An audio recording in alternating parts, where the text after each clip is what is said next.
इस वक्त हम काबुल शहर का एक मशहूर और मारूफ मकाम है शहर नौ, जिसको आप काबुल शहर का मरकज़ भी कह सकते हैं। यहाँ मौजूद है न्यू काबुल बैंक की एक ब्रांच के बाहर बड़ी तादाद में अफ़गानी शहरी मौजूद हैं।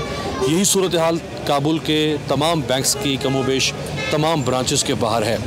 उसकी वजह यह है कि एक अफ़गान शहरी एक हफ़्ते में सिर्फ़ और सिर्फ 20,000 अफ़गानी करेंसी जो है वो विड्रॉ करवा सकता है बैंक से, और महीने में 80,000 अफ़गानी जो है वो सिर्फ निकलवाए जा सकते हैं। चूँकि रश बहुत ज़्यादा बढ़ जाता है हर ब्रांच के बाहर, लोग बड़ी तादाद में हैं, दर्जनों सैकड़ों की तादाद पहुँच जाती है, तो तालिबान भी यहाँ पर मौजूद हैं और ख़ुद जो बैंक की सिक्योरिटी वो भी यहाँ पर मौजूद है। कितना इंतज़ार करना पड़ रहा है आपको बैंक से पैसे लेने के लिए? मैं अभी सब से यहाँ पर इंतज़ार कर रहा हूँ।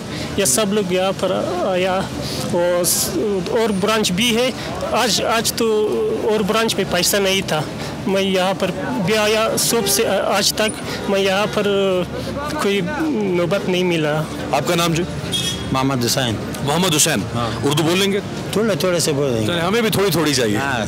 ये बताएं कि ये 20,000 अफ़गानी आप एक हफ्ते में निकलवा सकते हैं। हाँ। ये वजह क्या है, इसकी शर्त क्या है? हाँ। बैंक का पैसा, अफगानिस्तान बैंक का पैसा थोड़ा से देता है ये काबुल बैंक से। सब्सक्राइब करें और बेल दबाएं ताकि कोई खबर रह न जाए।